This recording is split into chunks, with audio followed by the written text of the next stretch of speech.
मेरे वीडियोस मेरी लाइफ पे हैं, मेरी रियल लाइफ पे, मेरे बच्चे, मेरे फादर, मेरे भाई और मेरे फौजी भगौड़े पति के लिए। बस इतनों के ही इर्द गिर्द घूमते हैं। मैं अपनी स्टोरी बोलती हूँ, मैं किसी यूट्यूबर की चीज़ें नहीं उठा करके बोलती हूँ। तो किसी को भी कोई आपत्ति नहीं होनी चाहिए, क्योंकि मैं अपने वीडियोस में किसी और का नाम नहीं लेती हूँ। पर आप अगर गलत कमेंट करते हो तो मुझे बोलना पड़ता है। मेरी लाइफ में जो भी था, रविशंकर ने मुझे दरवाजे मारा, पूरे गांव ने देखा पर्वत खेड़ा में।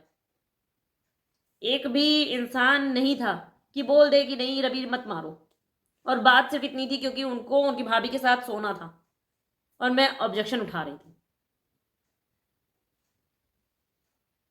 और हाँ, मैं सोशल मीडिया पे रो भी नहीं रही हूँ, क्योंकि रोने के दिन मेरे गए, जिसके रोने के हैं वो रोए। ठीक है। तो हाँ, कभी कभी चीजें ये होता है कि भाई इमोशनल हो जाती हूँ, बट इसका मतलब ये नहीं कि मैं उस बंदे के लिए रो रही हूँ। और जब यहाँ लखनऊ में रविशंकर ने मारा था ना, दारू के नशे में मुझे, फौजी रविशंकर ने, तब भी मेरी सोसाइटी के सब लोगों को पता था। मैं थाने गई थी, मैं चल नहीं पा रही थी ठीक तरीके से, थाने में भी सबको पता था, डॉक्टर को भी जो है देखा। तो प्राइवेट और पब्लिक वाली बात तब आ जाती है ना, जब आपकी चीजें घर के अंदर रहती हैं। जब यहाँ पे चक्कू लग रखा है, यहाँ पे ईंट लग रखी है और यहाँ पे ऐसे गले के पे जो है दबे हुए के निशान है ना, तो वो चीज जब जो है मेडिकल कराने के लिए लेके जाते हैं ना थाने में, तो वहां पे कुछ भी वैसा नहीं होता है। वहां पे कायदा चीजें लिखी जाती है। और जब इतनी चोटों के बाद औरत जाकर के थाने में रात रात भर बैठती है ना, तो पब्लिक और प्राइवेट वाली चीजें ही नहीं रह जाती है, क्योंकि वहां दुनिया आपका थोबड़ा देख रही होती है थाने में, कि नहीं भाई इस औरत को चोट लगी, इसके पति ने मारा है। कितना महान काम किया है, एक फौजी ने अपनी बीवी को मारा है दारू पी के। इसलिए मैं अपनी लाइफ आकर के सोशल मीडिया पे बोल रही हूँ, क्योंकि उनमें से मैं थाने गई और भी जगह, जहां जहां मैं बार बार रिपीट नहीं करूंगी, मैंने कंप्लेन की है। ठीक है, उनमें से अगर एक इंसान ने भी मेरा साथ दिया होता तो ये सोशल मीडिया पे तो स्टोरी आती ही ना।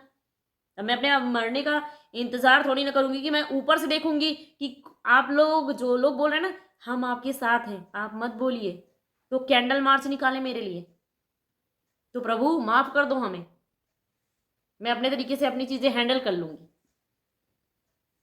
और चीजें वैसे भी सोसाइटी में सबको पता है, गांव में सबको पता है, तो दुनिया में भी पता चल जाए। और वैसे भी मेरे वीडियोस रविशंकर के लिए, भगौड़े रविशंकर के लिए,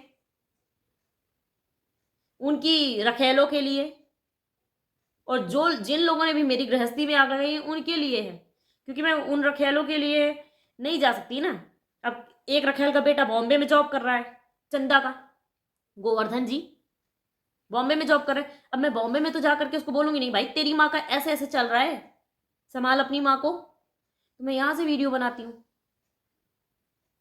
कि भाई तुम अपनी बुढ़ी माँ को संभाल लो। हरिशंकर भी बॉम्बे में जॉब करते हैं, तो अब सबके लिए मैं अलग अलग कॉल करके और मैसेज करके नहीं समझा सकती ना। मैं एक ही बार में सबकी इज्जत की धज्जियां उड़ा देती हूँ। और मेरी लाइफ परफेक्ट होगी कि नहीं होगी, सबसे बड़ी बात वो आगे आप वीडियो देख रहे हैं तो आपको खुद ही पता चल जाएगा कि मेरी लाइफ परफेक्ट होगी, सत्यानाश होगा कि क्या होगा।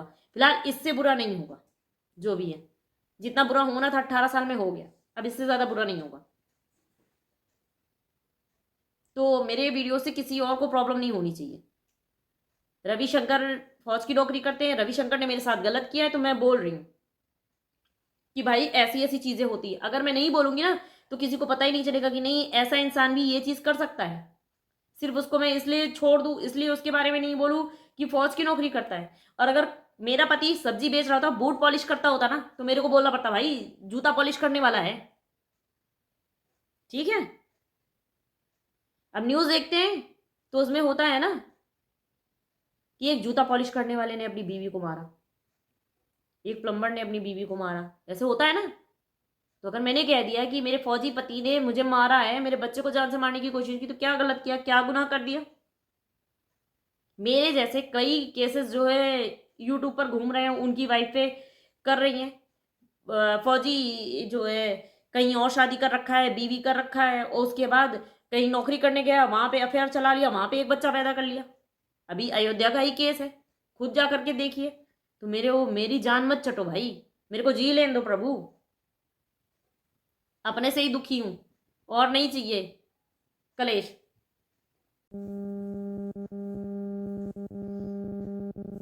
राधे राधे, जय माता दी और राम राम सबको। राम राम इसलिए क्योंकि बहुत से फौज में हैं कुछ लोग, और वो भी मेरे वीडियोस देखते हैं और अपना कीमती समय देखे जाते हैं मेरे वीडियोस को, और बड़े बड़े से ज्ञान भी देखे जाते हैं। ठीक है, तो राम राम उनके लिए। और कैसे हैं आप सब? मैं अच्छी हूँ, आशा करती हूँ आप भी अच्छी होंगे, अपनी अपनी फैमिली के साथ खुश होंगे। बुरे लोग, बुरा समय आपसे बहुत दूर है। तो जैसे कि आप सब लोगों को, मेरे सब्सक्राइबर्स जो हैं उनको पता है कि, एक सेकेंड, मेरे सब्सक्राइबर्स जो है ना उनको पता है कि मैं अपनी रियल लाइफ के लिए पोस्ट करती हूँ। मेरा और दुनिया से मतलब नहीं है, मेरे को और किसी से मतलब नहीं है कि किसकी लाइफ में क्या चल रहा है, क्योंकि मेरी खुद की लाइफ में इतने रायते फैल रखे हैं ना, पहले मैं वो समेट लूँ। मैं किसी और के लिए नहीं बोलना चाहती। तो पहले तो मैं ये बोलना चाहूँगी कि जैसे कि मैंने बोल दिया है पहले राम राम, तो राम राम सभी को। कुछ लोग मुझे ज्ञान दे रहे हैं कि मैं अपना फैमिली मैटर ले करके सोशल मीडिया पे आई हूँ। मैटर मेरा, पति मेरा, बोल रही हूँ मैं, चैनल मेरा, डाटा मेरा, फोन मेरा। फिर सर आप लोगों को प्रॉब्लम क्यों हो रही है? अरे यार, मेरी लाइफ में प्रॉब्लम है इसलिए मैं बोल रही हूँ। कम से कम मैं डांस तो नहीं कर रही ना। और जो महान अनुभव लोग जो है मेरे को ज्ञान दे रहे हैं कि बेइज्जती हो रही है, ये हो रही है, वो हो रही, भाई अपनी इज्जत का टीकरा अपने सिर पे रखिए प्लीज। और आज मैं फिर बोल रही हूँ कि मैं किसी की इज्जत नहीं उतार रही, मैं किसी के लाइफ में किसी की चीजों में इंटरफेयर नहीं करी, मैं सिर्फ अपने लिए बोल रही हूँ।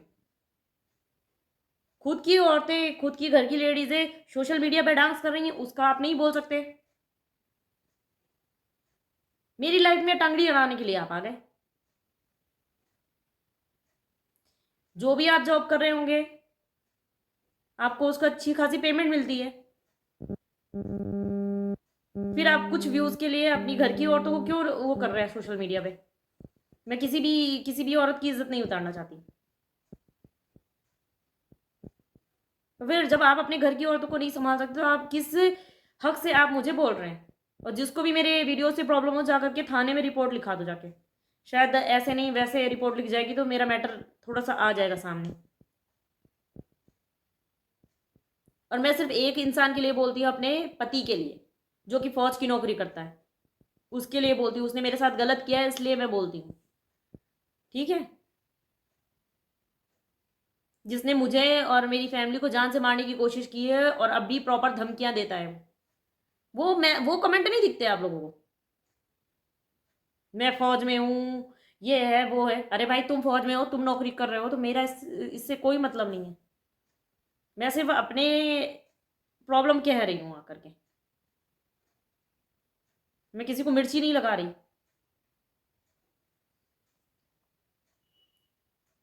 ठीक है, तो मैं उन औरतों से अपने आप को लाख गुना अच्छा समझती हूँ कि मैं अपनी प्रॉब्लम बोल रही हूँ। मैं किसी आदमी को, किसी लोगों को, किन्हीं और लोगों को इंटरटेनमेंट नहीं दे रही हूँ नाच नाच के। फिर मैं बोल रही हूँ, मेरे वीडियोस होते हैं फुल कपड़ों में होते हैं, कभी भी आप देखिए। तो मेरा मत मुंह खुलवाइए भाई, अपने घर के लोगों को देख लो। मेरे जान छोड़ दो। मेरी जान चटने के लिए ना रविशंकर हैं एक आर्मी वाले। अब तुम दूसरे तीसरे चौथे मत बनो मेरी लाइफ के कंटक।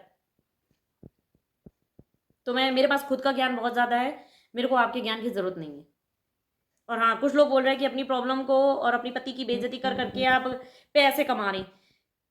धन्यवाद सर, आपने एक वीडियो मेरा देख लिया तो मुझे लाखों करोड़ों रुपए शायद मिल गए आपके एक व्यूज से।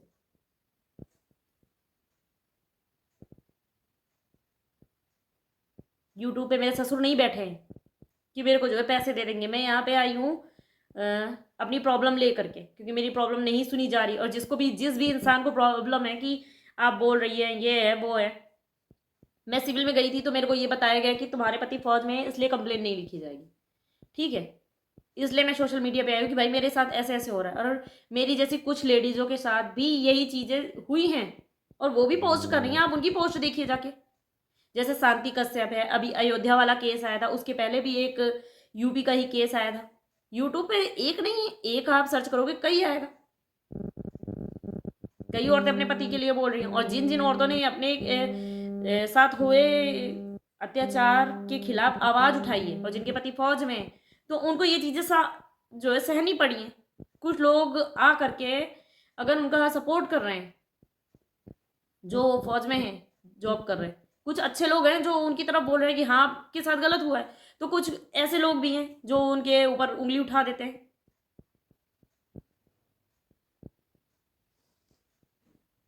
तो जिनको मेरे वीडियोस नहीं पसंद आते तो आप स्किप कर सकते हैं, मुझे कोई दिक्कत नहीं है।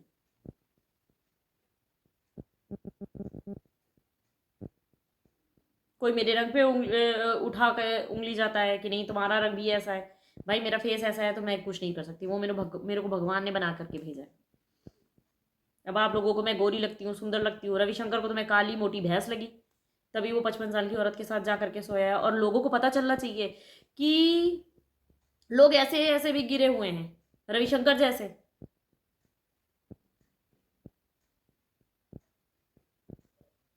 कि घर वाली और कई बाहर वाली खेलते हैं और उनकी बीवी को सिर्फ इसलिए चुप कराया जाता है कि नहीं भाई तुम नहीं बोल सकती हो, तुम्हारा पति फौज में है, वो नौकरी करता है, उसकी इज्जत रखो। उस इंसान ने इज्जत रखी अपनी जॉब की? उसने करने से पहले सोचा? या फिर उसको आप लोग बोलते हो? मेरी पोस्ट पे भी वो कमेंट करके गया है, जो पोस्ट मैंने की थी ना कल, उस पे भी वो कमेंट करके गया है। मैं कमेंट बताती हूँ आपको पढ़ के।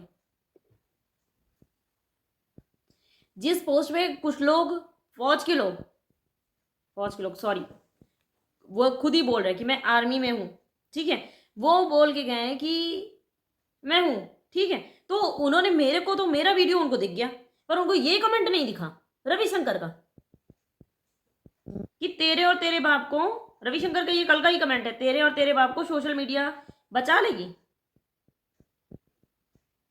ये कमेंट नहीं दिखा, ये कमेंट मैं लगाऊंगी भी तो आप देखिएगा, ठीक है। तो ये कमेंट नहीं दिखा और इस कमेंट का रिप्लाई भी किसी को नहीं हो पाया, पर इतने बड़े बड़े मैसेज सबने, इतने बड़े बड़े कमेंट मेरे ऊपर कर दिए। तो जहां बोलना चाहिए वहां पे मुंह नहीं खुलता, और जहां पे नहीं बोलना चाहिए, एक अकेली औरत देखी तो उसके ऊपर जबान चलाने और उंगली उठाने के लिए सब आ जाते हैं। बख्श दो मुझे, मैं एक राक्षस जैसे इंसान से लड़ लूं वही बहुत है। मेरे दिल और दिमाग में अपने लिए नफरत और बेइज्जती मत जो है वो करो। मेरे को सबसे मतलब नहीं है, मैं सबके लिए नहीं बोलती हूँ। मैं बहुत रिस्पेक्ट करती हूँ फौजी बंदे की, और उसके लिए मैं कई सालों तक चुप भी रही, पर अभी हद पार हो चुकी है, इसलिए मेरे को बोलना पड़ रहा है। और मेरे को मैं तब तक बोलूंगी जब तक इन सब चीजों से मेरे को छुटकारा नहीं मिल जाता, ठीक है। तो जिसको भी अगर लगती है कि नहीं मैं बोल करके गलत कर रही हूँ, मैं किसी की इंसल्ट कर रही हूँ, तो आओ मेरा साथ दो। सिर्फ बोलो मत हम साथ हैं, वो चीज करके दिखाओ। स्टैंड लो मेरे लिए, रविशंकर को सजा दिलाओ, तब मैं मानू कि आप मेरे साथ हो। सिर्फ कमेंट में जो है हम सब साथ है करने से नहीं होता है, या मेरा कोई गलत रेत के चला जाए, भाई हम तो आपके साथ है। बाद में क्या मोमबत्ती जलाने के लिए आप लोग रहेंगे चौराहे पे? वी वॉन्ट जस्टिस फॉर सानू। मैं जीते जी खुद के लिए लड़ लूंगी। तो ये बड़ी बड़ी ज्ञान की बातें मुझे मत दीजिए। और रही रविशंकर की ये बात कि तेरे और तेरे बाप को सोशल मीडिया बचा लेगी, बचाए या नहीं बचाए, तुम्हारी इज्जत की फजीहत मार दी। आज मैं फिर इस वीडियो पे बोल के जा रही हूँ, अगर मुझे, मेरे पापा को, मेरे भाई को, मेरी मम्मी को या मेरे बेटे को, मेरी फैमिली मेंबर्स में से किसी को भी कुछ होता है तो रविशंकर की रखैल है चंदा देवी, उनके पति हैं गंगाराम, रमईपुर के निवासी हैं। उनके एक बेटे का नाम है गोवर्धन और दूसरे बेटे का नाम है शिव कुमार। ये हरिशंकर मेरे जेठ, मेरी जिठानी जो रविशंकर की दूसरी रखैल है सुनीता, और तीसरी है समा मलके गांव, रविशंकर की ये तीसरी रखैल है। इनकी रिस्पॉन्सिबिलिटी होगी उसमें। मेरे बाकी ससुराल वालों का हाथ होगा, मेरी नंद नंदोइयों का हाथ होगा, क्योंकि वो प्रॉपर्टी के लिए और पैसे के लिए मेंटेनेंस ना हो, इसलिए वो लोग चाहते हैं कि मुझे मार डाला जाए। मेरे बच्चे को मार डाला जाए। इसके लिए रविशंकर ने मेरे को कई बार मारने की भी कोशिश की है और मैंने रिकॉर्डिंग भी अपने वीडियोस में लगाई है। तो किसी भी स्थिति में मेरी फैमिली मेंबर्स में से किसी की भी आकस्मिक मौत होती है तो उसके जिम्मेदार रविशंकर, उनकी फैमिली और उनकी रखैलें होंगी, और कोई नहीं होगा। और ये चीज, ये बयान मैं अपना जो है रिकॉर्ड करके जो डाल रही हूँ यूट्यूब पर।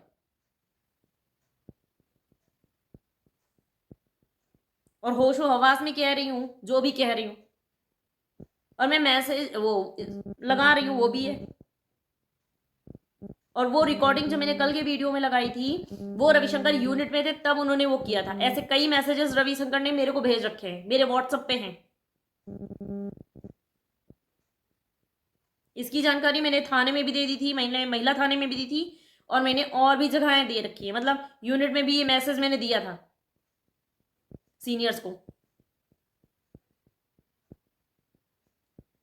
जनवरी में मैंने दिया था, फरवरी में रविशंकर आए थे, उन्होंने फिर मेरे पास जो है अटैक किया था और मेरे बच्चे को किडनैप करने की कोशिश की थी। इसकी भी मैंने एप्लीकेशन जो है थाने में जाकर के लगाई थी, पर कोई कार्रवाई नहीं हुई। चीजें ये बोल के टाल दी गई है कि भाई फैमिली मैटर है, हम कुछ नहीं कर सकते, किसी की गर्दन कट जाए, किसी की जान चली जाए, फैमिली मैटर बोल करके छोड़ दो, या तो फौजी बता करके छोड़ दो। ये चलता है भैया। ये आपके पास ये है तो आप 100 क्राइम करके बच जाओ, मेरे पास नहीं है तो मैं नहीं कुछ कर सकती। सबूत होने के सबूत धरे के धरे रह जाते हैं।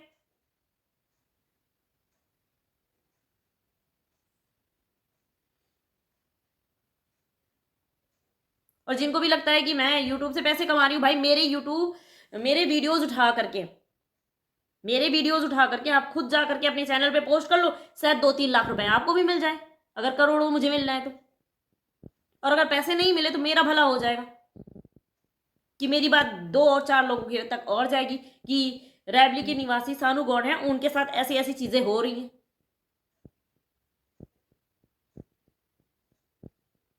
और फिलहाल तो मैं यही बोलना चाहूंगी, फौजी के पास इतना तो होता ही है ना कि वो अपने बच्चे को पढ़ा सके, अपनी बीवी को खिला सके इज्जत के साथ। तो आपको लगता होगा अगर रविशंकर मुझे वो दे रहे होंगे या बच्चे की रिस्पॉन्सिबिलिटी उठा रहे होंगे, अगर मैं जो है कुछ वैसे कर रही हूँ तो मेरे को सोशल मीडिया पे बोलना ही नहीं पड़ता, मेरी लाइफ पब्लिकली कर रही हूँ मैं। हाँ मैंने की। कुछ लोगों का ये भी है कि आप पब्लिक पे डाल रही हैं अपनी लाइफ को, सबको पता है। मेरी सोसाइटी में एक एक घर में एक एक बच्चे को पता हो रखा है कि रविशंकर ने दारू के नशे में सानू को मारा है। हाँ, ये नहीं किसी को पता था कि रविशंकर के इतने ढेर सारे अफेयर चल रहे हैं, ये मैंने बताया। जब सबने मुझे मार खाते देख लिया, मुझे चिल्लाते देख लिया, मेरी चोटें देख ली, वो देख करके किसी को शर्म नहीं आई, तो अगर मैंने ये बोल दिया कि रविशंकर का फिजिकल रिलेशन ऐसी ऐसी औरतों के साथ है, तो फिर इसमें क्या गलत हुआ? इसमें पब्लिक करना और प्राइवेट वाली बात कौन सी रह गई? रविशंकर मुझे मारे वो साइड हो गई बात, तो बात पहले रविशंकर ने पब्लिकली की है। पहले मेरे को पर्वत खेड़ा में दरवाजे मारा है अपनी भाभी के लिए, तब मैंने कुछ नहीं बोला था, मैंने सिर्फ यूनिट में बोला था। मुझे लगा था चलो यूनिट में बोल के हो जाएगा, उस टाइम ही मैं उस बंदे को अरेस्ट करा देती, उसकी फैमिली को अरेस्ट करा देती तो बात दूसरी हो जाती, तो शायद ये चीज़ मेरे को सोशल मीडिया पे बोलना ही नहीं पड़ता। और अब की फिर वही चीज़ रविशंकर ने की है। दिसंबर में दरवाजे मेरे पापा पे हाथ उठा दिया, उनका गला दाब दिया, उनकी जान जाते जाते बची है, वो भी बीच में हुआ, मतलब दरवाजे पे हुआ। समझ सकते होंगे शादी के घर में दरवाजे पे बहुत से मेहमान रहते हैं, तो घर के अंदर की बात नहीं थी, वो घर के बाहर रविशंकर ने निकाली है बात। तो जब रविशंकर ने निकाली तो घर घर पे पहुंचनी चाहिए, मुझे कोई शर्म नहीं। लोगों को भी पता चले कि शकल से मासूम ऐसा दिखने वाला इंसान जो कि फौज की नौकरी कर रहा है, वो कैसे कैसे अपनी बीवी और बच्चों को टॉर्चर करता है और क्या क्या कर सकते हैं, कौन कौन से गुल खिलाते हैं। ठीक है,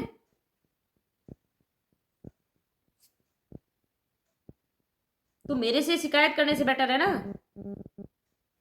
रविशंकर से बोल लो। अगर रविशंकर खुद जो है उनको सजा हो गई तो मैं बोलना ही छोड़ दूंगी, सोशल मीडिया पे क्यों बोलूंगी। और मैं फिर एक बार बोल देती हूँ कि मैं फिर सिर्फ अपने पति रविशंकर के लिए बोलती हूँ और किसी के लिए नहीं बोलती, तो किसी को भी कोई प्रॉब्लम नहीं होनी चाहिए।